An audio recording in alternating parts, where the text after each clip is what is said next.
आपण पाहत आहात जीसस इंडिया टीव्ही चॅनल, जे देवाकडून आहे, चॅनल जे स्वार्थ गाजवतं, चॅनल जे लोकांचे जीवन परिवर्तन करतं. पाहत रहा, लाईक करा, शेअर करा आणि सबस्क्राईब करा. या सेवा कार्याला अजून वाढवण्यासाठी तुम्ही हातभार लावू शकता व आम्हाला तुमची आर्थिक मदत करू शकता. ऑनलाईन पेमेंटसाठी खाली दिलेल्या QR कोडला स्कॅन करून आपलं दान देऊ शकता. स्वागत करतो, प्रभूला महिमा देतो. बऱ्याच दुरून लोक या ठिकाणामध्ये आलेत. एक जोडपं तर मला असं वाटतं की जालनावरून काल 2 व्हीलरवरती आलं.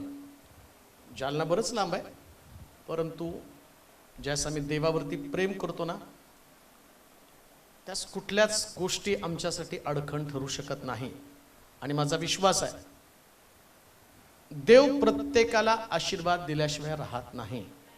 आणि जेवढा मोठा तुमचा त्याग, जेवढं तुमचं समर्पण, ज्या पद्धतीने तुम्ही प्रभूला सादर होता ना, तेवढे मोठे आशीर्वाद तुमच्या जीवनामध्ये देव पाठवणार आहे.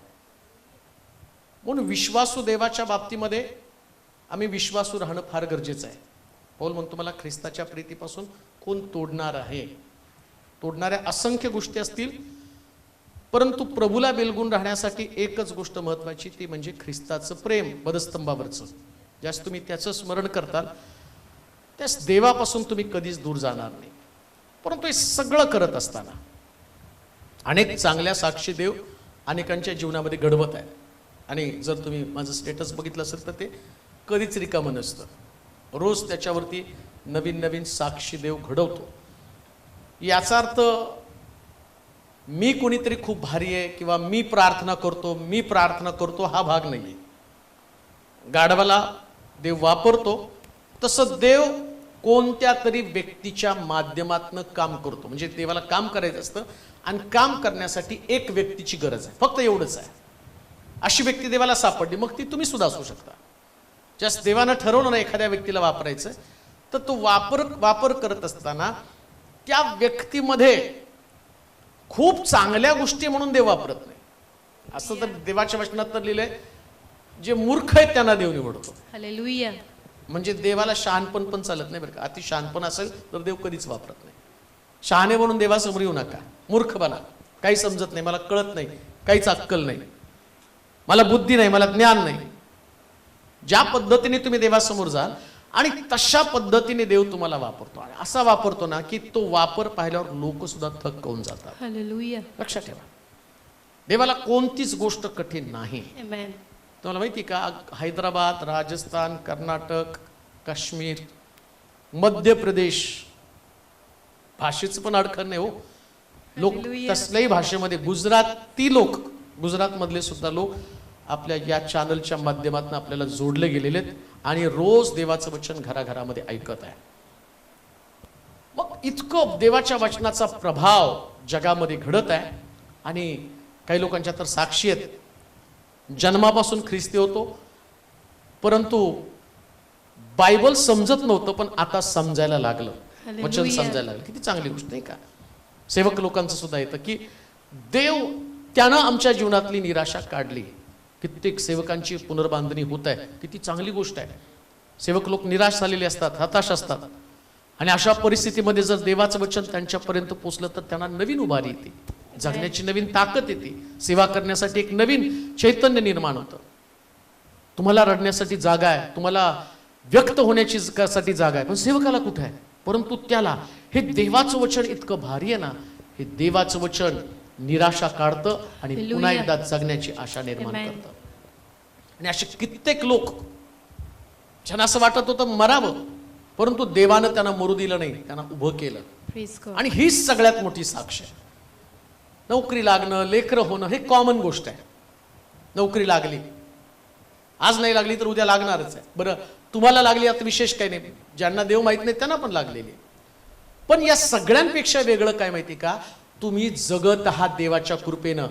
आणि हे करत करत तुम्ही स्वर्गामध्ये पोहोचणार आहात, नाही का. नोकरी संपली की तुम्हाला कोण विचारणार नाही, पण जीवन संपल्यावर स्वर्ग मिळणार आहे. आणि स्वर्ग मिळवण्यासाठी आम्हाला विश्वासामध्ये टिकून राहणं फार गरजेचं आहे. म्हणून बायबल काय सांगतं, माणसानं सारं जग मिळवलं, आत्म्याचा नाश केला तर म्हणतो नाही मला लेकरू मिळायला पाहिजे. ठीक आहे, लेकरू मिळालं, आत्म्याचा नाश झाला तर नवरा मिळाला पाहिजे, ठीक आहे नवरा मिळाला, पण तुला वचनामध्ये टिकून राहता आलं नाही, विश्वासामध्ये टिकून राहता आलं नाही, फायदा काय होणार आहे त्याचा? शलोमोन जो ज्ञानी व्यक्ती, या शलोमोनानं 1000 पत्न्या केल्या, 1000 बायका केल्या, पण अंत काय झाला? ज्या स्त्रियांशी त्यानं लग्न केलं आणि त्या स्त्रियांनी दर्शन दिलेल्या शलोमोनाला शेवटी मूर्तीपूजेच्या नादी लागले, जे बायबल देवाला पसंत नाही. म्हणून सगळ्यात महत्वाची गोष्ट कोणती तर देव, बरं का? देवाशिवाय दुसरं काहीच महत्वाचं नाही. आणि ते ज्याला समजलं तो पुढे जात राहतो. म्हणून लक्षात ठेवा, जास्त तुम्ही देवासाठी काहीतरी करण्याचं ठरवतं ना, तर देवाला पण वाटतं तुमच्यासाठी काहीतरी करावं. तुमची प्रॉब्लेम कसा आहे माहिती का? तुमचं जेवढं घ्यायचं ना तेवढं देव घेतो. आता जसं उपासनाची साक्षी आम्ही ऐकली, तिने फक्त 50,000 दिले, पण तिला किती किती वेळ? 1.5 गुंठा. हा, 1.5 गुंठा जागा तिने दिली. किती म्हणजे देव वाट बघत असतो तुम्ही काहीतरी द्यावं. सनीला पण त्यांनी त्याचे गेल्या आठवड्यामध्ये तो पण आला आणि तो म्हटला की बेस्ट मधला माझा सगळ्यात मोठा पगार जो आला, तो म्हटला मोठा पगार ते पाकिटात घालून गपचूप घेऊन आला. म्हटला सगळ्यात मोठा पगार मला वाटतं 38-39,000 काहीतरी. मी अजून तुझं पाकिट उघडलं नाही, कारण ते पाकिट मी तेव्हा उघडतो ज्यावेळेस देणेकर येतात आणि मला माहिती असतं बरोबर ती गरज तेवढी असती आणि ती देव भागवतो. म्हणून देव प्रत्येकाच्या मनामध्ये काम करतो. अजून आपले साबळे, कुठे गेला तो साबळे? हा, उभं बरं बघा, त्याच्याकडे बघितल्यावर वाटतं का? बस खाली. त्याला तो एक रविवार चर्चला आला नव्हता. मग विजय सिस्टरने त्याला सांगितलं की अरे चर्चसाठी आपल्याला सिमेंटचे पोते त्याच्यासाठी पैसे जमा करायचे. आणि मग त्याचा मला कॉल आला. तो म्हटला की मी पण जमा करणार आहे. मी म्हटलं याला कोण देणार आहे? कारण तो एकदम सिंपल आहे, एकदम साधा आहे. आणि त्यानं सांगितलं पण. मी लोकांना मागायला लागलो तर लोक मला हसायला लागले, परंतु मी सांगितलं होतं की तुम्ही शब्द टाका, देव काम करेल. आणि तो गेला, त्यांनी काम केलं. 14,000 रुपये जमा करून आणले. हो, 14,000 रुपये. आणि म्हटलं अरे बापरे, कुणाच्या मनात देव कसं काम करेल, कशा पद्धतीने उभं करेल सांगता येत नाही. पण एक गोष्ट 100%, हा समय देवाच्या राज्यात पेरण्याचा समय. ज्यावेळेस रिफंड येईल ना, शेअर मार्केट पेक्षा भारी असेल. शेअर मार्केट कोसळेल, पण हे मार्केट अप आणि अपच आहे, वाढत जाणार आहे बरं का, कधीच कमी होणार नाही. बांधकाम झाल्यावर बऱ्याच लोकांना प्रश्न पडले, घातलं असतं तर बरं झालं असतं, नाही का? आणि लोकांनी घरदार जागा जमिनी घेऊन बसले. आम्हाला का? अरे गुंतवा, असं गुंतवा ना की तुमच्याकडं आम्ही तुझं पण असणार बरं का. आम्ही ते दोघं नवरा बायको पण लय हुशार झालेत बरं का. ते सगळं सोडतात आणि बरोबर गुंतवायसाठी पुढं पुढं पुढं सगळेच बरं का. आता कुणाकुणाचं नाव घेऊ, सगळेच जण एवढे एक्सायटेड की त्यांना असं वाटतं की मला प्रश्न पडतो की अजून एक बांधाव का काय, एवढं देव सगळीकडून उभं करायला लागले. आणि अजून बांधणार आहोत. अंजनगावमध्ये पण आपण चर्च बांधणार आहोत. ते पण आले होते आणि ते म्हटलं क्या बाळक साहेब तुमचंच बांधता? अरे आम्ही तुमचं बी बांधणार आहे. अंजनगावमध्ये नाही, मी तर म्हणतो येणाऱ्या दिवसामध्ये महाराष्ट्रात अनेक ठिकाणात आपण मंडळ्या उभं करणार आहोत. देवानं ते आपल्याला विजन दिलेलं आहे, त्या पद्धतीने आपण काम करणार आहोत. आणि एवढंच काम करणं आपलं जीवन आहे, लक्षात ठेवा. यास आम्ही देवाच्या राज्यामध्ये काम करतो ना, देवाचं राज्य वाढणारं आणि अढळ आहे. सगळे राज्य खालसा होतील, आहे की नाही? कोणतंच राज्य टिकणारं राज्य नाही. आज जे डोक्यावर घेऊन नाचतेत ना, उद्या ते लाथडतेत. फक्त देव जो आहे ना, तो काल आज आणि युगांयुग एकसारखा आहे. त्याच्यावर भरोसा ठेवून चालायचं. आणि प्रभूवरती प्रेम करणारं अंतःकरण आमचं असलं पाहिजे. बाकी कोणावर प्रेम करू नका. देवावर मनसोक्त, मी तो वेड्यासारखं प्रेम करा. वेड्यासारखं म्हणजे की त्याला दुसरं काही सुचतच नाही, फक्त देव देव देव देव आणि देव. उठता बसता चालता बोलता निजता, झोपेतनं उठला तरी त्याला देव दिसला पाहिजे, रात्री झोपताना देव दिसला पाहिजे. मग लोक तुम्हाला काय का म्हणत? लोक सगळे वेडेच ठरवत. देवावर प्रेम करणाऱ्या लोकांना शहाणं कोणी म्हणत नाही, नाही का? नारायण वामन टिळक, त्याची बायको म्हटली काय वेडा माणूस गळ्यात पडलेला आहे, हा उठला की नुसता आपला चिपळ्या घेतो, टाळ घेतो, नाचतो, मृदुंग घेऊन गाणे रचतो आणि ते म्हटले उपाशीच राहा. जेवण पण करून देत नव्हती, पण त्याचं देवावरचं प्रेम नाही कमी झालं. म्हणून देवावर तुमचं प्रेम अतिशय निस्सीम प्रेम असणं गरजेचं आहे, कडक प्रेम. आता हे सगळं करत असताना देव सुद्धा 2 पद्धतीने लोकांशी व्यवहार करत असतो, लक्षात ठेवा. कधी कधी आम्हाला देवाचा व्यवहार समजत नाही. जसं आमचं वागणं आहे ना तसं देवाचं पण वागणं असतं. आणि आज आम्ही पाहणार आहोत देव कोणाशी ममतेने वागतो आणि कोणाशी कडकपणे वागतो. दोन गोष्टी पाहणार आहोत. देवाची ममता आणि कडकपणा कोणाच्या बाबतीमध्ये. काय तुमचं टायटल असेल, देवाची ममता व कडकपणा कोणाशी. म्हणजे कोणाशी देव कडक वागणार आहे, कोणाशी देव प्रेमानं वागणार आहे. सगळ्याला काय वाटतं माहिती का, देवानं माझ्याशी प्रेमानं वागावं. परंतु देव सगळ्यांशी प्रेमानं वागत नाही, काही लोकांशी ममतेने वागतो आणि काही लोकांना कडकपणे त्यांचे दोष पदरी घालत असतो. मग आता हे लोक आहेत कोण. बरं, आता ही जी गोष्ट सांगणार आहे ही गोष्ट मी जगातल्या लोकांशी नाहीये, जगातल्या लोकांशी निगडीत नाही. मग कोणाशी निगडीत आहे. जे लोक विश्वासू आहेत, जे लोक देवाच्या मंदिराचा भाग आहेत, जे लोक प्रार्थनाशील जीवन जगत आहे, परंतु अशाच लोकांना आज जर देव त्या ठिकाणामध्ये दोन भिन्न असणाऱ्या गोष्टींच्या द्वारे बोलत आहे. दोन वेगवेगळ्या गोष्टी. एक देव कडकपणे बोलत आहे, परंतु कित्येक वेळा देव आमच्याशी कडकपणे बोलत आहे हे समजावून सांगणार पण कोणी नसतं. प्रॉब्लेम काय माहिती का, या दिवसामध्ये बऱ्याच लोकांना ते प्रीचिंग आवडायला लागलं की त्याच्यामध्ये नुसतं देव आमच्यावर प्रेम करतो, आम्हाला स्वर्गात घेऊन जाणार आहे, आमचं तारण झालेलं आहे, आमचा उद्धार झालेला आहे, आम्हाला आता दुसरं काही करण्याची गरज नाही, आम्ही चर्चला गेलो पुरेसं झालं, देवाच्या मंदिरामध्ये गेलो देवाच्या मंदिराचा भाग बनलो. याच प्रकारच्या गोष्टीमध्ये आम्ही अडकून पडलेलो आहे. आणि काय झालं माहिती का, लोक एवढं लक्झरी लाईफ, मी लक्झरी लाईफच्या विरोधामध्ये नाही, परंतु आत्मिक जीवनामध्ये पण लोक लक्झरी झालेले. त्यांनी विचार करायचं सोडून दिलेलं आहे. आत्मिक जीवन ज्या पद्धतीने जगावं लागेल जो साचा प्रभूनं दिलेला आहे. जसं मी पाहतो इस्रायल लोकांना त्यानं या देशामध्ये किंवा जिथं तुम्ही राहता त्या ठिकाणामध्ये तुमचा व्यवहार कसा असावा, तुम्ही कसं वर्तन करावं. तेव्हा पाहिलं की या लोकांना मी काढलं मिस्रामधनं, परंतु मिस्रामधनं काढताना मिस्राच्या सगळ्या संगती सगळ्या सवयी यांच्यामध्ये आलेल्या आहेत. आणि आता यांना माझं जीवन किंवा माझा देव, माझ्या देवाचा स्वभाव कोणता किंवा माझं अंतःकरण कसं आहे हे कसं या लोकांना समजणार आहे. मी तर यांना सुटका दिली, मी यांना तारण दिलं, पण आता यांचा एकमेकाशी व्यवहार आणि जगाशी असणार व्यवहार. देवानं दोन व्यवहार सांगितले. एक तर तुमचा जगाशी व्यवहार आणि दुसरी गोष्ट तुमचा एकमेकाशी व्यवहार. आता तुम्ही जगापासून तर अलिप्त झाला, तुम्हाला जगाशी व्यवहार काय करायचं ते समजलेलं आहे, परंतु एकमेकाशी तुमचा व्यवहार कसा असावा. आणि मुळामध्ये तुमचा व्यवहारच तुम्हाला स्वर्गामध्ये घेऊन जाणार आहे बरं का. आणि दुसरी गोष्ट तुमच्या व्यवहारावरती तुमचे आशीर्वाद अवलंबून आहे. एकमेकाशी तुमचं जे वर्तन, जे वागणं आहे, या वागण्यावरती तुमचे आशीर्वाद अवलंबून आहे. आणि याच्यानंच तुम्हाला देवाचं प्रेम मिळणार आहे. देवाचं प्रेम त्याच्यानंच तुम्हाला मिळणार आहे. तुम्ही म्हणाल देवानं प्रेम द्यावं, देवानं प्रेम द्या. आता गाणं गायलं, प्रेम किया प्रेम किया, हे गाणं फक्त इमोशन झालं तुमचं. वास्तव प्रेम तुम्हाला तसं थोडी मिळणार. एकदा क्रुसावरती त्यानं प्रेम केलं, आता क्रुसावरती प्रेम केलं, त्या प्रेमाच्या द्वारे तुम्हाला तारण मिळालं, ते फुकट मिळालं. पण आता देवाची स्पेशल ममता. स्पेशल ममता म्हणजे कोणतरी एक व्यक्ती असते की माझ्या फार जवळची ती असते. तुम्ही सगळे जवळचे आहात, पण एक व्यक्ती खूप जवळची असते. मग त्या जवळच्या व्यक्तीशी जो माझा व्यवहार आहे, मला वाटलं की नाही मी कपडे घेतले की मला वाटतं मी त्यांना पण कपडे घ्यायला पाहिजे, माझा व्यवहार आहे. मग मी त्यांना कपडे घेतो, सगळ्या चर्चला थोडी कपडे घेतो. तुमच्याशी चांगलं बोलतो मी सगळ्यांशी, तुमच्याकडनं घेतो, मग तुम्हाला नाही देत. पण ज्या व्यक्तीच्या मी जवळ आहे त्याला माझं निस्सीम प्रेम असतं. मग मी माझं त्याच्यातलं चांगलं, मला काही खाऊशी वाटलं मी त्या व्यक्तीला देतो, मला चांगलं कपडे घालूशी वाटलं मी त्या व्यक्तीला देतो. हे माझं प्रेम आहे, ती ममता आहे. काही लोकांच्या बाबतीमध्ये मी एकदम कडक वागतो, कारण ते काहीतरी कुरघोड्या करत असतात. मग त्यांच्यावर पण माझी कडी नजर असते नाही का.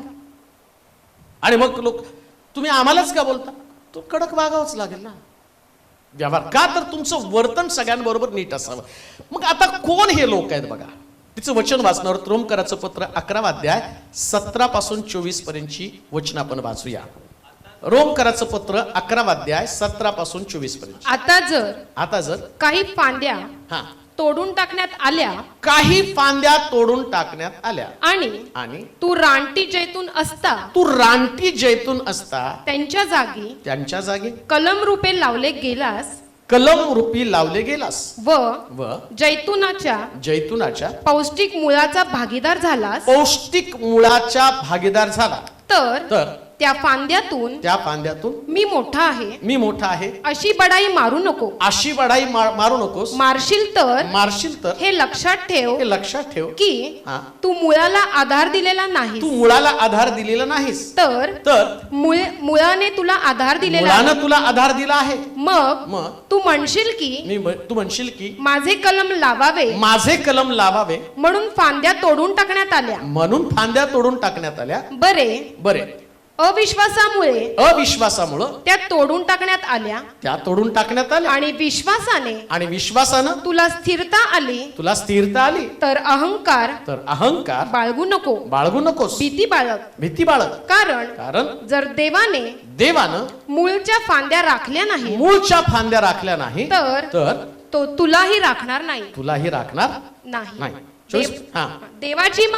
देवाची ममता व कडकपणा पहा. पतन झालेल्यांविषयी कडकपणा आणि तुझ्याविषयी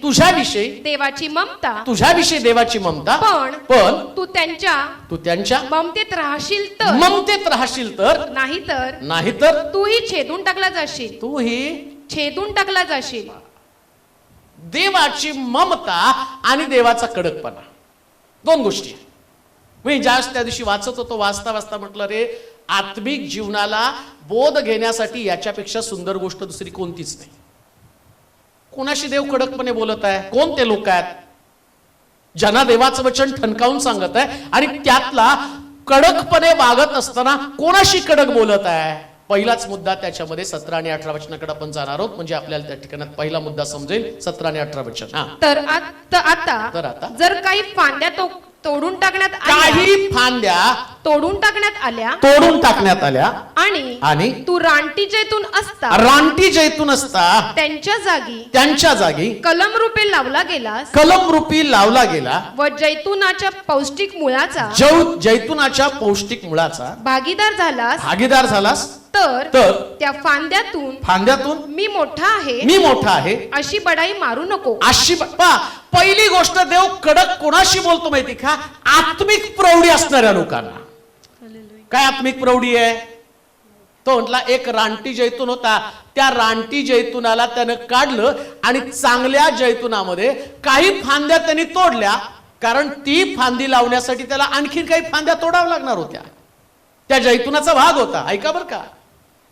आणि त्या जैतुनाचा भाग असताना आता रानटी जैतुना शेजारी हा चांगला जैतून आहे आणि हा रानटी जैतून इकडं या चांगल्या जैतुनाचं निरीक्षण करत आहे. आणि निरीक्षण करता करता या रानटी जैतुनाच्या लक्षात आलं की चांगल्या फांद्या तोडल्या आणि त्या चांगल्या फांदीमध्ये मला रोपलं. मग आता याची भावना काय निर्माण झाली माहिती का? अरे त्या फांद्या त्यांनी माझ्यासाठी तोडल्या पण तसा भाग नव्हता. तुझ्यासाठी फांद्या नाही तोडल्या तर त्या मुळातलं पौष्टिक सत्व तू रानटी असल्या कारणानं तू का रानटी झाला? कारण तुला चांगल्या जैतुनातलं पौष्टिक सत्व मिळालं नाही. आणि आता काय वाटलं माहिती का की तुला चांगलं सत्व मिळून तू चांगल्या जैतुनासारखं वागावं.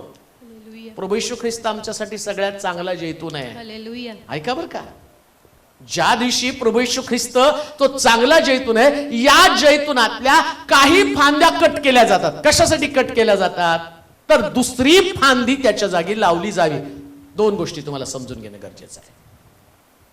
काही तोडणाऱ्या फांदीपैकी तुम्ही तर नाही ना. तुम्ही तुमच्या जागेवर चांगल्या जैतुनामध्ये होता. ऐका. ज्यास आम्ही चांगला जैतून म्हणून जैतुनाशी बिलगलेला असतो, सेवेमध्ये कनेक्टेड असतो. आम्हाला पौष्टिक सगळं काही मिळत असतं. चांगलं वचन, पवित्र आत्म्याचा अनुग्रह, वरदान, कृपादान, सेवा, आमची जागा, आमचं स्थान, सगळ्या गोष्टी प्रभू आम्हाला पौष्टिकपणे पुरवत असतो. पवित्र आत्मा आम्हाला सगळं काही देत असतो आणि हे सत्व आमच्यामध्ये येत असतं देवाच्या वचनाचं. आणि ते गुणधर्म आमच्यामध्ये येत असताना आम्ही परिपक्व व्हावं, आम्ही चांगल्या गोष्टी कराव्यात याच्याऐवजी आम्ही वाळून चाललेलो आहोत. आमचं आत्मिक जीवन वाळून चाललेलं आहे. आणि त्यावेळेस आम्हाला कळतं की प्रभू म्हणतो या असणाऱ्या फांद्या ज्यांच्यामध्ये सत्वच ग्रहण करत नाहीत, वाळून चाललेले, ह्या फांद्या तोडा. निरुपयोगी फांद्या आहेत, त्याचा उपयोग नाही, त्या तोडून टाका. मग रानटी जैतून त्याच्यातली फांदी घेऊन या. कशासाठी माहिती का? तोडलेल्या कलम केलेल्या फांदीच्या जागी ही फांदी लागली. आता दुसऱ्या भाषेमध्ये मी सांगतो तुम्हाला, आता ते नाही समजणार. समजा मी तुमच्या मंडळीचा भाग आहे, मी पाळक आहे. सोलापूरमध्ये देवाने मला बोलवलं. याच्या अगोदर इथं पण सेवा करणारे लोक होते. त्यांची सेवा त्यांनी एवढ्या प्रभावीपणे केली नसेल किंवा सेवेमध्ये कुठंतरी ते कमी पडले असतील, तो देवाचा प्रश्न आहे. मग आता काय झालं माहिती का? देवानं मला पुण्यातनं उपटलं आणि सोलापूरमध्ये आणलं आणि कलम कुठं केलं? सोलापूरमध्ये कलम केलं. मग जिथं सेवा आधी चालली होती त्यांच्या सेवेपेक्षा ही सेवा जास्त प्रभावी चाललेली. मग कारण काय माहिती का? बिलगून कुणाला राहिलो? मुळाला. पण मी मुळाला बिलगून राहिलो आणि मुळाला बिलगून राहता राहता मी प्रौढी मारायला लागलो, मी फुगलो, मी चढलो. देवानं सगळं पौष्टिक मला दिलं, वरून येणारं ज्ञान त्यानं मला दिलं, काहीच टाकून ठेवलं नाही. ज्या गोष्टी मला आवश्यक होत्या, देवाच्या वचनाचं रहस्य आवश्यक होतं, पवित्र आत्म्याची कृपादान आवश्यक होतं, हे सगळं मुळाकडून येणारं सत्व आहे आणि ते सत्व माझ्यामध्ये चाललेलं आहे. मी ते घेत आहे, पुढे जात आहे, मी ते घेत आहे, पुढे जात आहे. आणि मी जात असताना समजा माझ्यामध्ये अहंकार आला. अरे त्यांना तोडून देवानं माझ्यामध्ये मला ठेवलं असं म्हटल्याबरोबर इकडे देव कडकपणा दाखवायला सुरुवात करतो. घाण देव नाही का? जेव्हा प्रभू एका जागेत तुम्हाला ठेवतो ना, तर ती जागा तुम्हाला देव यासाठी देत असतो की तुम्ही त्या ख्रिस्ताचं सत्व, चांगला जैतून प्रभू येशू ख्रिस्त आहे, त्याचं सगळं पोटेन्शियल तुमच्यामध्ये यावं, त्याचे सगळे स्वभाव तुमच्यामध्ये यावं. तुमच्यामध्ये सहनशीलता यावी, तुमच्यामध्ये नम्रता यावी, तुमच्यामध्ये चांगुलपण यावं, तुमच्यामध्ये देवाचं भय यावं, तुमच्यामध्ये ख्रिस्ताची प्रीती यावी. हे चांगलं सत्व आहे. परंतु चांगलं सत्व येण्याच्या ऐवजी तिथं काय होतं माहिती का? तो व्यक्ती मला का कलम केलं, मला का लावलं याचा विचार करण्याच्या ऐवजी तो आत्मिक प्रौढी धारण करतो. त्याच्यामध्ये एक प्रकारचा अहंकार, त्याच्यामध्ये गर्व निर्माण होतो आणि तो इतरांशी तुलना करू लागतो. असंच लिहिलंय का? वाचा बरं. आता जर काही फांद्या तोडून टाकण्यात आल्या आणि तू रानटी जैतून असता त्यांच्या जागी कलम रूपे लावला गेलास व जैतुनाच्या पौष्टिक मुळाचा भागीदार झाला तर त्या फांद्यांहून मी मोठा आहे अशी बडाई मारू नको. कधी कधी आम्ही इतरांपेक्षा आपल्याला मोठं करण्याचा प्रयत्न करतो. देव अशा लोकांशी कडक बोलतो, मी मोठा आहे. आणि लोकांमध्ये म्हणून म्हटलं हे शिक्षण जगातल्या लोकांसाठी नाही बरं का, चर्चच्या बाहेरच्या लोकांसाठी शिक्षण आहे. कोणासाठी शिक्षण आहे? हे विश्वासणाऱ्यांसाठी शिक्षण आहे. काय शिक्षण आहे? जेव्हा तुमच्यामध्ये मोठेपणाचा भाव येतो ना, तो आठवण करून देतो, अरे तू पहिले रानटी होता, पूर्वी तुम्ही सगळे रानटी होता, मी रानटी होतो. आता मी जे तुम्हाला अप टू डेट दिसतो, आता जे मी तुमच्याशी बोलतो, पूर्वी थोडी तसा होतो. मी रागिष्ट होतो, राग मला पटकन येत होता, भांडणं करणारा स्वभाव होता, वाईट गोष्टींकडे माझं आकर्षण होतं. पण प्रभूनं मला त्यातनं काढलं ना, त्यातून मला बाहेर काढलं. माझं पूर्वीचं जीवन, आत्ताचं जीवन, आत्ताच्या जीवनामध्ये जो काही माझ्यामध्ये सभ्यपणा आहे तसा पूर्वी थोडे सभ्य होतो मी. पण तुम्ही पूर्वी सभ्य होता का? तुमच्यामध्ये काहीतरी दोष होते ना, पण तुम्हाला तिथून आणलं आणि काढलं. बरं, तुम्हाला त्या फांद्या नाही तुम्हाला सत्व देत, सगळ्या फांद्या मुळाकडनंच घेतात. पण तुम्ही त्या फांद्यांकडे बघून काय म्हणता की मी माझं अस्तित्व यासाठी निर्माण केलं, मी तुमच्यापेक्षा चांगला आहे, सगळ्या फांद्या चांगल्या आहेत असं समजू नका. तुम्ही रानटी होता आणि रानटी असताना तुम्हाला कलम करून इथं लावलेलं. तुम्ही सगळे रानटी होता, मी रानटी होतो, पण मला यासाठी त्या मुळांमध्ये, ऐका बरं का, या दुसऱ्या फांद्या आहेत. उदाहरणार्थ मी समजायचं मी रानटी जैतून आहे आणि तुम्ही आधी तुम्ही चांगलं जैतून आहात, त्या जैतुनातल्या तुम्ही फांद्या आहेत. आता रानटी जैतुनाला देव त्या ठिकाणामध्ये चांगल्या फांद्यांमध्ये ती फांदी लावतो. म्हणजे ते देवाची अपेक्षा काय होती माहिती का? या फांदीनं त्या फांदीसारखं बनावं. या सगळ्या फांद्या एकसारख्या असाव्यात, वेगवेगळ्या फांद्या नसावं. पण रानटी जैतून त्यांच्यात ऍडजस्टच व्हायला तयार नाही. येतं का लक्षात? तो रानटी जैतून त्यांच्यामध्ये.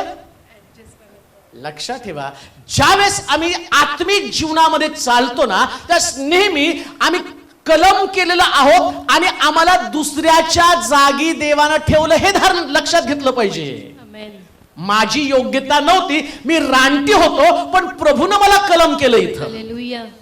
परंतु काय होतं आत्मिक जीवनामध्ये, जेव्हा प्रभू तुम्हाला एका जागी कलम करून लावतो, उदाहरणार्थ एखाद्या सेवेमध्ये प्रभू तुम्हाला ठेवतो, काय त्यावेळेस आमच्यामध्ये अहंकार येतो का? माझ्या जागेची, माझ्या स्थानाची, माझ्या ठिकाणाची बढाई मारायला सुरुवात करतो का? मला असं वाटतं का मी सगळ्यात जास्त धार्मिक आहे? मला असं वाटतं का मी इतरांपेक्षा श्रेष्ठ आहे? मग बायबल सांगतं, देव त्या ठिकाणामध्ये या रानटी जैतुनाला पुन्हा आठवण करून देतो की तू रानटी जैतून आहे. अजून एक गोष्ट मला सांगतो, लक्षात घ्या. आत्ताच तुमचं जीवन याचा विचार तुम्ही करायचं सोडून द्या. पूर्वी मी रानटी होतो हेच लक्षात ठेवायचं. येते का लक्षात? पूर्वी मी कोण होतो? आता तू चांगला आहे. बरं, तू चांगला झाला का ओळखायचं कसं काय?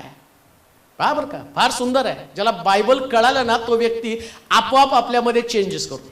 तुम्हाला सत्व कुठून येत आहे? मुळाकडून. आणि मूळ कोण आहे? प्रभू येशू ख्रिस्त. मग मला जर सगळं सत्व येशूकडून येतं, तर येशूचे सगळे गुणधर्म माझ्यात यायला पाहिजे ना. आणि समजा माझ्याकडे येशूचे गुणधर्म नाही, राग आहे, द्वेष आहे, ईर्ष्या आहे, स्पर्धा आहे, अहंकार आहे, मी म्हणतो की नाही मी चांगला आहे, मी चांगला आहे, मी चांगला आहे. तू चांगला चांगला म्हणत असताना रानटी जैतून काय म्हणतो? मी दुसऱ्याच्या जागी मला नेमलं. मग तो आठवण करून देतो, अरे तुला दुसऱ्याच्या जागी नेमलं ना, तर एक दिवशी तुझाही कलम होणार आहे. अहंकारामुळे तुझं कलम होणार आहे. लुसिफरला स्वर्गातनं कलम करून खाली टाकलं. का कलम करून खाली टाकलं? तुम्हाला का त्याने नेमलं? कारण त्याच्यात अहंकार आला. तो म्हटला मी माझं सिंहासन देवापेक्षा मोठं करतो. अहंकार नेहमी मनुष्याला सगळ्यांपेक्षा मोठं करण्याचं काम करत असतो. आणि जेव्हा तुम्ही मोठं होण्याचा प्रयत्न करता, त्यास देव तुमच्याशी कडकपणे बोलत असतो. म्हणून लक्षात ठेवा, देवाच्या सानिध्यामध्ये आल्यानंतर सगळ्यात उत्तम गोष्ट कोणती असेल तर आम्ही प्रभू समोर नम्र बना, आदरानं एकमेकाला श्रेष्ठ मानलं पाहिजे. कोणी कुणासमोर बढाई मारता कामा नये. जेव्हा बढाई येते तोच दिवस तुमच्यासाठी सगळ्यात घातक. परमेश्वर त्याचा व्यवहार तुमच्याशी कडकपणे करायला लागतो. ऐका, जेव्हा तुमच्यामध्ये तो मनाचा ताठा येतो, जसं तो रानटी जैतून आपल्याला श्रेष्ठ मानायला लागतो आणि आपल्यामध्ये ती श्रेष्ठत्वाची भावना येते. कोणाकडे तुच्छतेने पाहू नका. आम्ही सगळेजण रानटी जैतून आहोत, ही गोष्ट ध्यानात ठेवा. आणि आमच्यामध्ये जी धार्मिकता आहे, आमच्यामध्ये जी सहनशीलता आहे, आमच्यामध्ये चांगुलपण आहे, आमच्यामध्ये जी प्रार्थना आहे, ही प्रार्थना आमची नाही. पूर्वी आम्ही प्रार्थना करत नव्हतो.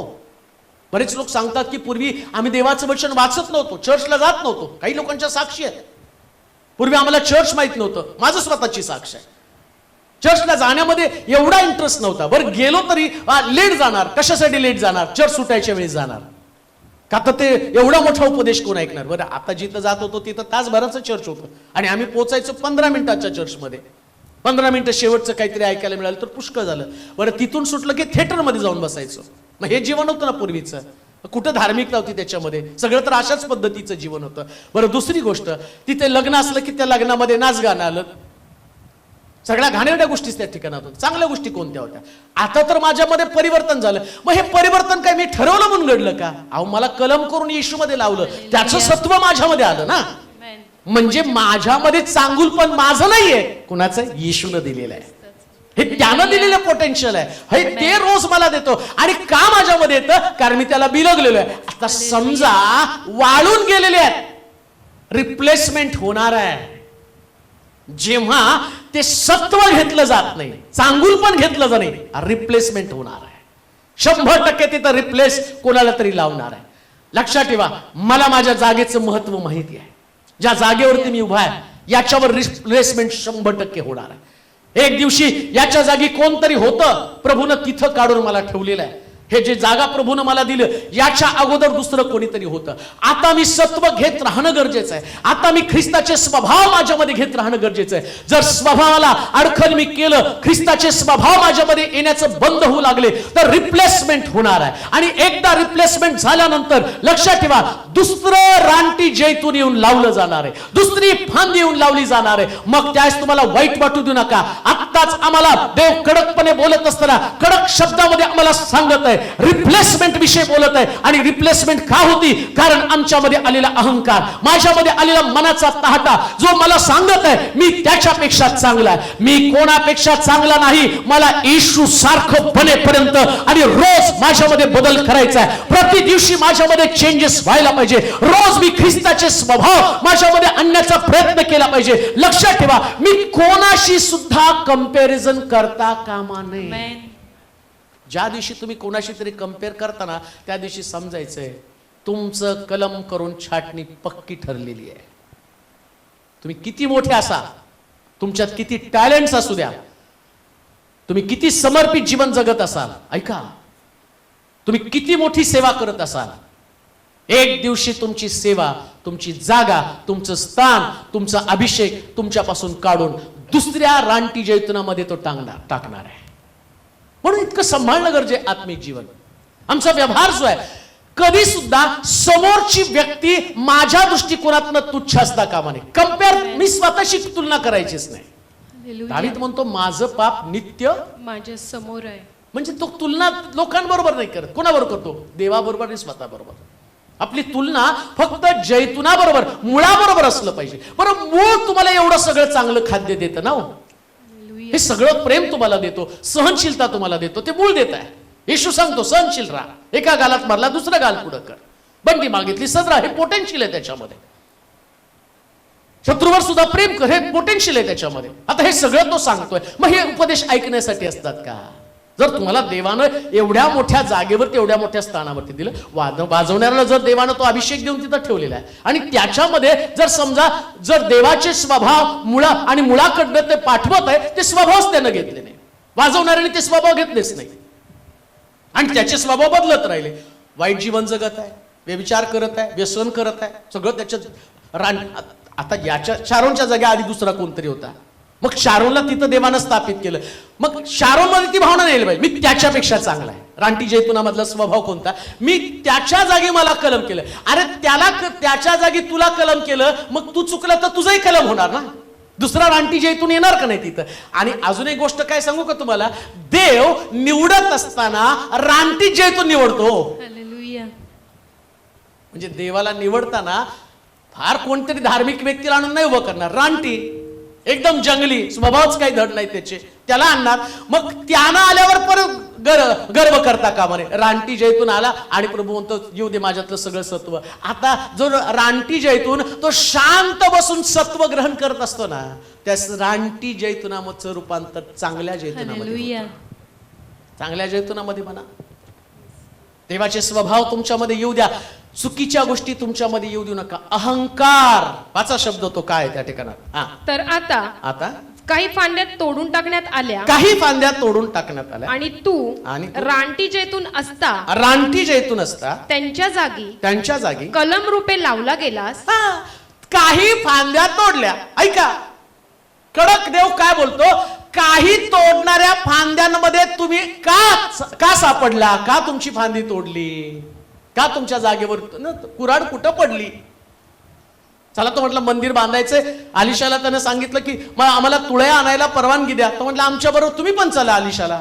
आलिशा तिथे गेला, ते फांदी तोडायला लागला, कुऱ्हाड पडली. त्यांनी पहिला प्रश्न केला, कुऱ्हाड कुठं पडली, अशी कोणती जागा. पुन्हा तुम्हाला सांगतो, कोणी आपल्या जागेची खात्री बाळगू नये, आपल्या स्थानाची कोणी खात्री बाळगू नये. लक्षात ठेवा, तुमचं स्थान तोपर्यंत असतं जोपर्यंत तुम्ही सत्व घेता, मुळापासून तुम्ही घेता ना, तोपर्यंत तुम्ही त्या जागेवर.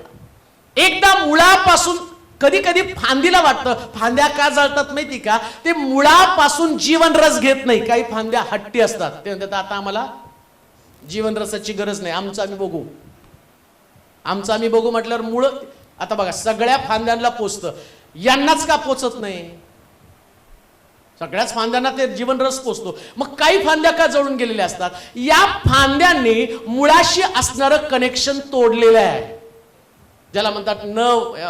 मेडिकल मध्ये म्हटलं नर्व जी सप्लाय करते ना, ती डॅमेज झाली. पॅरालिसिस झाल्यावर काय होतं की त्या नर्व्स आहेत, सगळं कंट्रोल ठेवणार आहे. मेंदूशी त्यांचा सप्लाय डिस्कनेक्ट झाला की ते चांगला चालणार एकदम अपंग. म्हणजे डिस्कनेक्ट झाल्या ना त्या असणाऱ्या नर्व सिस्टम डॅमेज झाली, डिस्कनेक्ट झाल्याबरोबर हा हात तोच आहे, तीच ताकद आहे, तेवढंच वजन आहे, वजन नाही कमी झालं, पण डिस्कनेक्ट झाल्या कारणानं असं असणार हात. हीच आत्मिक जीवनामध्ये जेव्हा तुम्ही डिस्कनेक्ट होता ना, तुम्ही अपंग बनता आणि तुम्ही एकाच दिशेला पळत राहता. तुमची दिशाच तुम्हाला सापडत नाही. पण तुमची सगळी नर्वस सिस्टम चांगली आहे, तुम्ही वाटेल तिकडे घुमता, इकडे जा इकडे जा इकडे. कधी कधी आत्मिक जीवनामध्ये एकच दिशा पकडून आम्ही एकटे पुढे जात राहू. ऐका, रानटी जैतुना संबंधानं देव बोलत आहे, जर चांगल्या कलम केलेल्या फांद्या पण मी काढून टाकणार आहे, मग रानटी जैतुना तुला अहंकार कसला. लक्षात घ्या देवाचे प्रिय लोक, देव आमचं जीवन बारकाईनं तपासत आहे. जिथं अहंकार आला त्या ठिकाणामध्ये कलम झालं म्हणून समजा. कोणाशी देव कडकपणे बोलत आहे? अहंकारी लोकांसंबंधानं. जेव्हा तुम्ही आणि अहंकारानं जी आत्मिक जीवन जगतात तेव्हा परमेश्वर तुम्हाला विरोधच करणार आहे. त्यानं सैतानाला सुद्धा आपल्या जागेवरती ठेवलं नाही, त्याला स्वर्गातनं खाली टाकला. म्हणून कडकपणे तो कोणाशी बोलतो? तर ज्यांच्यामध्ये आत्मिक प्रौढी आहे, आत्मिक प्रौढी असणाऱ्या लोकांसंबंधानं, आत्मिक बढाई मारणाऱ्या लोकांसंबंधानं. म्हणून लक्षात ठेवा, कधी सुद्धा आपल्या जीवनामध्ये मी दुसऱ्यांपेक्षा चांगला आहे असं म्हणू नका. आणि दुसऱ्यांना वाईट म्हणण्याचं धाडस तर करूच नका. कधी कधी काय होतं माहिती का, एक खेळ असतो बघा, तिथं काड्या ठेवल्या जातात. ते म्हणतात की माझ्या काडीला बारीक करून दाखवतो, मग मी माझी काडी घेतो, ती मोठी करतो, मग ही बारीक झाली. यालाच प्रौढी म्हटलेलं आहे. मी कधी कधी दुसऱ्याला बारीक करण्याच्या ऐवजी मी स्वतःला मोठं करण्याचा प्रयत्न करतो. पण ही गोष्ट आमच्यासाठी फार भयानक आहे, आत्मिक प्रौढी.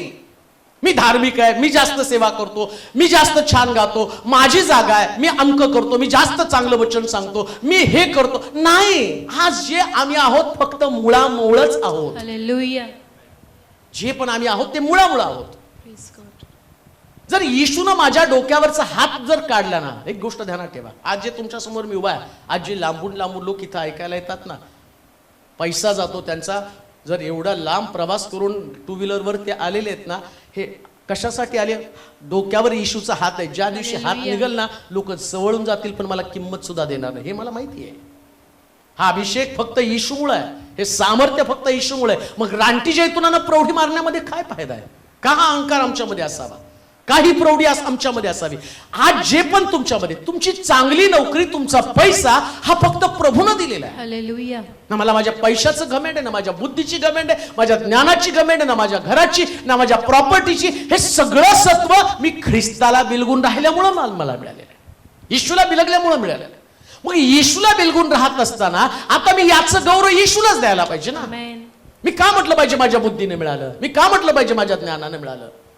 हे सगळं प्रभू मला देत आहे, त्याच्यामध्ये राहिल्या कारणानं मला मिळालेलं आहे. म्हणून लक्षात ठेवा, दुसऱ्याचं जीवन आणि माझं जीवन याच्यामध्ये तुलना करताना मी प्रौढी मारता कामा नये, अहंकारी बनता कामा नये. असूया दुसरं रोमकराचं पत्र 11 अध्याय आणि त्याचं 18 वचन वाचा. तर या फांद्यांहून मी मोठा आहे अशी बडाई मारू नको. मी मोठा आहे अशी बडाई मारू नकोस. मारशील तर हे लक्षात ठेव की तू मुळाला आधार दिलेला नाहीस. तू कुणाला आधार दिला नाही? मुळाला. मग तर मुळाने तुला आधार दिलेला. कुणी आधार दिला? मुळाने. पण कधी कधी मी बडाई मारतो आणि मी काय म्हणतो? मी मोठा आहे. इकडं देव कान उघडणी करतो आणि तो सांगतो, मी अरे तू मोठा काय माहिती का? मुळं आहे म्हणून तू मोठा आहे. मुळच कापली तर तुला अस्तित्व पण राहणार नाही ना. म्हणून लक्षात ठेवा, प्रत्येक व्यक्तीनं स्वतःचं अस्तित्व निर्माण करण्यासाठी धडपडायचं नाही. अस्तित्व फक्त मुळामुळं आहे. लक्षात ठेवा, अस्तित्व मुळामुळं आहे. जर मूळ नाही तर माझं अस्तित्व शून्य. समजा आता फांदीचा विचार करूया. फांदीला ते खूप सुंदर फुलं आले, मग सगळे लोक त्या फांदीकडे गेले. मग तिथं जाऊन नाही तुम्ही आता झाडं आपली कापली म्हणजे बरं झाली कापली. तुमच्या फोटोने ती जळलीच गेली होती. जसं ते इतकी सुंदर फुलं, तुम्ही त्या फांद्याजवळ जाता आणि तुम्ही गंमत केली बरं का. अजून लावणार आहे आपण. मग तुम्ही जाता तिथं फोटो काढता, त्या फांदीला किती मजा वाटत असेल. सगळ्या शिलोतल्या सुंदर स्त्रिया येतात, माझ्याजवळ थांबतात आणि मी सगळ्यात जास्त हँडसम आहे का, तर ह्या सगळ्या स्त्रिया येऊन माझ्याजवळ येऊन फोटो काढतात. आता हे सगळं ते फांद्या चर्चा करायला लागलं, तिकडं मूळ सांगत असेल. आता कुठे बघा, आता कुठे एक जर तुमच्याकडे येतं का, कारण मला तोडलं तर तुमचं अस्तित्व राहणार नाही. हीच गोष्ट प्रभू सांगतोय. आज जे तुम्ही सुंदर आहात ना, याचं कारण मूळ आहे. आज जे तुमचं जीवन चांगलं आहे याचं कारण मूळ आहे. म्हणून मुळाने तुम्हाला आधार दिला, तुम्ही नाही मुळाला आधार दिलेला आहे. लक्षात ठेवा, मंडळीच्या बाबतीमध्ये तसंच आहे. चर्चनं तुम्हाला मोठं केलं, तुम्ही नाही चर्चला मोठं केलं. मला आठवतं की पूर्वी एका घरी प्रार्थनेला जायचो, एक तरुण माझ्याबरोबर असायचा आणि मग आता एकालाच घेऊन मी सारा लचाण घेऊन थोडी फिरणार आहे, काही ठराविक लोकांनाच घेऊन फिरायचो. मग त्याच्यानंतर माझ्यावर फिरत फिरत त्याने पुष्कळ घरामध्ये जाऊन आम्ही सेवा करायचो. मग त्याची आई एकदा त्यांना सांगायला लागली, आज तेलोरे पास्टर आहे फक्त माझ्या पोरामुळे आहे. आणि मग मला इकडून तिकडून ती बातमीची, ते असं असं म्हटलंय. मग आता तो नाहीच आहे ना, म्हणजे आधार मुळाने दिला का फांद्याने दिला. चर्च तुम्हाला आधार देतो, तुम्ही चर्चचा आधार नाही. लक्षात ठेवा. म्हणून त्याच्यापेक्षा पण मोठं होण्याचा प्रयत्न करायचा नाही. म्हणून कधी कधी वाटतं मी नाही तर चर्च नाही. अरे नसतं, तुम्ही नसला तरी येशू असणं गरजेचं आहे. चर्चचा आधार फक्त येशू आहे. लक्षात ठेवा, येशू आधार आहे. माझ्या अस्तित्वात असण्यानं नसण्यानं जगात कोणालाच फरक पडणार नाही. अजून एक गोष्ट तुम्हाला सांगतो, हे चर्च बांधून पूर्ण होईल याच्यापेक्षा मोठं होईल. मग असं पण नाही, बरेच लोक म्हणतात तुम्ही गेल्यावर कसं होईल. अरे तुमच्या डोकं फिरलं का, मी आहे म्हणून एक चर्च नाही, या चर्च मध्ये येशू आहे म्हणून चर्च आहे. आणि येशू मध्ये गुणधर्म आहे, तो नवीन प्रोडक्ट निर्माण करतो आणि पहिलं प्रोडक्ट दुसऱ्या प्रोडक्ट सारखं सगळ्यात भारी असतं बरं का. म्हणून आम्ही पाहतो एलिया गेल्यावर मोठा प्रश्न पडला, आता कोण येणार, तर अलिशा आला. आणि अलिशा इतका भारी आला, एलियापेक्षा त्यानं जास्त चमत्कार केले. हे देवाचं प्रोडक्ट आहे, देव नवीन निर्माण करत असतो. म्हणून मूळ महत्वाचं आहे. मुळाला बिलगून राहणं गरजेचं आहे, मुळाला टिकून राहणं गरजेचं आहे. आणि सगळं श्रेय मुळाला द्या. स्वतःकडे कुठलं श्रेय घेऊ नका, क्रेडिट कधी स्वतःकडे घेऊ नका.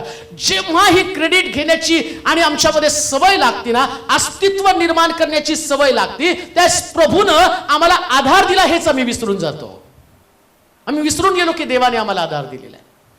कधी कधी आम्ही देवाच्या मंदिराचा भाग बनत असतो, परंतु मंदिराचा भाग बनत असताना एकेकाळी तुम्ही संपणार होता, पण प्रभूनं तुम्हाला टिकवून ठेवलेले आहे. आणि अशा अनेक साक्षी या ठिकाणामध्ये आहेत, अनेक साक्षी आहेत. संपणार होतो, मी पण संपणार होतो. आज लोक मला जे बोलवतात ना सभेसाठी, ती माझी साक्ष ऐकण्यासाठी. संपलेला व्यक्ती कसा काय उभं राहिला, मग कोण मला उभं केलं, तुम्ही चर्च म्हणून तुम्ही उभं केलं. येशूनं तुमच्यामध्ये ती प्रेरणा घातली, तुम्हाला प्रभूनं वापरून देवानं प्रत्येक व्यक्तीला वेगवेगळ्या पद्धतीनं आपल्या हातामध्ये घेतलं, त्याला चालवलं, सगळ्या गरजांची पूर्तता केली. पण आता जर मी या ठिकाणामध्ये आल्यावर मी म्हटलं, मी माझ्या बुद्धीनं, माझ्या ज्ञानानं, माझ्या त्यागानं, माझ्या श्रेष्ठत्वामुळं आणि मी स्ट्रगल केली, याच्यामुळे मी मोठा झालो. मग मुळाचं काय, मुळानं तुला दिल्या नाही का त्या गोष्टी, मुळानं तुला सत्व पुरवलं नाही का. आणि मूळ का देत होतं, सगळ्या फांद्या त्या मुळाला बिलगून होत्या आणि मुळाला ते मिळत होतं आणि मूळवर पुरवत होतं. लक्षात ठेवा, प्रभूनं तुम्हाला पुरवलं. ज्या ठिकाणात तुम्ही होता त्या ठिकाणातनं प्रभूनं तुम्हाला वाचवलं. एक दिवशी तुम्ही मरणार होता, परंतु मरणाच्या दाढातनं प्रभूनं तुम्हाला बाहेर काढलं. कशासाठी, तुमच्यामध्ये जीवन राहावं, तुमच्यामध्ये ते सत्व राहावं. परंतु एकदा तुम्ही मरणाच्या बाहेर आल्यावर ती अवस्था पण तुम्हाला विसरायची नाही. कोणती अवस्था, अरे तुला मुळानं आधार दिला होता. आता प्रभू काय सांगतो माहिती का, त्यास मूळ आणि मुळाचा आधार फांदी विसरती, त्यास प्रभू कडकपणे बोलायला सुरुवात करतो. तुम्हाला आधार दिला प्रभू, तो विसरला का तू, मी तुला आधार दिला. अक्षय पर्व मला सांगता सांगता त्या एकदम साक्ष पण सांगायला लागला. ठिकाण सगळं बदलल्यावर आता त्या दोघांचं वय कमी आहे, कमी वयात एक संसार नाही, बिचारे बऱ्याच जबाबदाऱ्या